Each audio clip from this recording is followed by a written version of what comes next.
E aí pessoal, tudo bem com vocês? Muitos adultos ainda se perguntam por que uma criança que não venceu uma competição recebe medalha. Alguns dizem que isso acostuma mal, não incentiva o esforço ou impede a criança de aprender a lidar com a frustração. Mas essa crítica, por mais comum que seja, parte de uma ideia equivocada sobre o que significa começar na prática esportiva. Eu sou Gilson Maia, psicólogo do esporte, neuropsicólogo e psicólogo clínico. É preciso a gente deixar claro que premiar crianças nas fases iniciais da vida esportiva, especialmente nas categorias mini e mirim, não é sobre criar atletas mimados ou avessos a derrotas, e sim sobre construir o alicerce emocional e cognitivo necessário para que no futuro elas possam competir com saúde mental, prazer e resiliência. A neurociência do desenvolvimento nos mostra que até os 12 anos o cérebro da criança ainda está em franca maturação. O córtex pré-frontal, que é responsável por funções como planejamento, autorregulação emocional, tomada de decisão e controle de impulsividade, está apenas começando a se organizar. As redes neurais ligadas à recompensa, ao prazer e à motivação são altamente sensíveis às experiências afetivas e sociais vividas nesse período. E é justamente nesse momento que a prática esportiva começa a ocupar um espaço muito importante na formação da identidade da criança. Se essa experiência for associada à cobrança excessiva, punição emocional diante dos erros ou sentimento de desvalorização por não ter vencido, o que o cérebro aprende não é a lidar com frustração, é a evitar o contexto que causou a dor. E aí o que deveria ser paixão vira ansiedade, o que deveria ser motivação vira insegurança, e o que poderia se transformar em trajetória esportiva se perde no abandono precoce. Na psicologia do esporte, a gente aprende que a motivação inicial de uma criança para praticar esporte raramente está vinculada ao desejo do vencer. Ela entra no esporte pelo prazer de brincar, pela sensação de pertencimento do grupo, pelo vínculo com o técnico, pelo reconhecimento que ela recebe dos pais e muitas vezes pelo brilho que uma medalha traz aos olhos. Não é a medalha em si que importa, mas o que ela representa simbolicamente. Eu fui visto, eu estive lá, eu fiz parte de algo. Quando a gente entrega uma medalha de participação a uma criança que está começando no esporte, a gente não está dizendo que ela venceu. A gente está dizendo que a sua presença tem valor, que o seu esforço foi percebido, que seu início merece ser lembrado.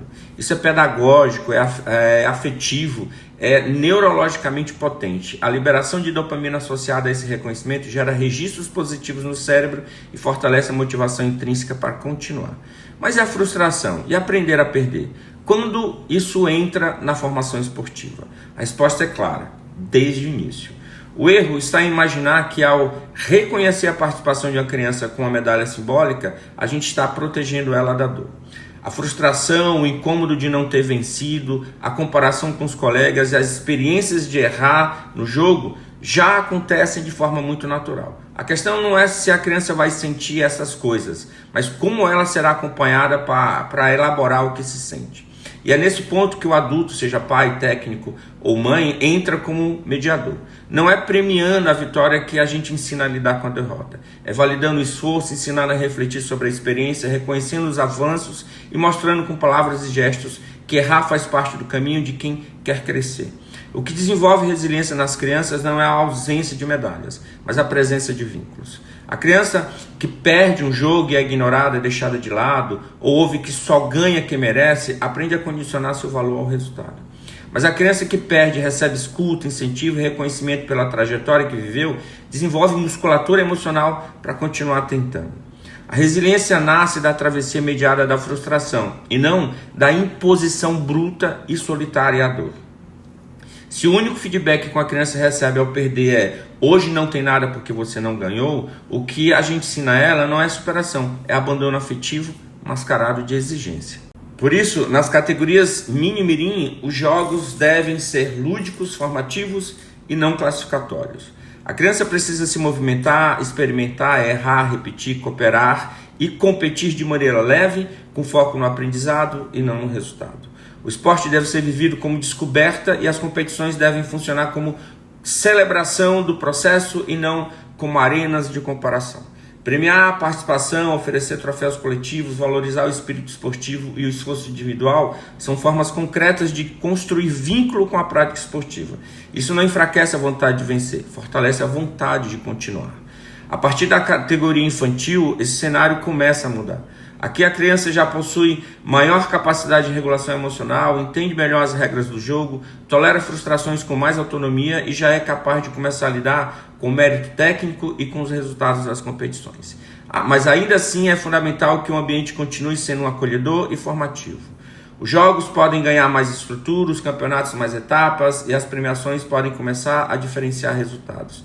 Mas isso precisa vir acompanhado sempre de mediação emocional, de feedback construtivo e da continuidade do trabalho de fortalecimento da identidade esportiva. A cobrança sem suporte continua sendo um risco e o prazer em praticar o esporte ainda deve ser mantido como prioridade. No fim das contas, o erro nunca esteve em dar medalhas demais. O erro está em exigir demais, cedo demais de alguém que ainda está aprendendo o que significa competir. O erro está em aplicar critérios de alto rendimento a crianças que ainda estão em formação humana. O erro está em esquecer que o esporte educa e que educar leva tempo. Dar uma medalha de participação não é sobre premiar um fracasso. É sobre reconhecer a coragem de ter começado, de ter enfrentado o desconhecido, de ter saído de casa e entrado em quadra. E isso, especialmente para uma criança, é vitória, gente. Quem entende de psicologia e de neurociência do esporte sabe que formar um atleta começa por formar um sujeito, um indivíduo. E esse sujeito, essa criança, precisa se sentir valorizado para poder seguir na prática esportiva.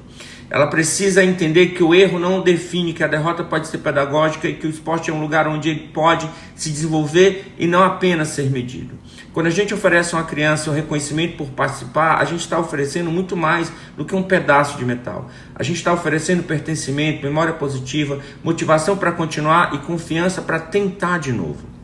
E ao fazer isso, a gente está sim ensinando resiliência, mas uma resiliência que não vem da dor solitária, e sim do apoio consciente. O jogo para valer não começa quando o placar aparece.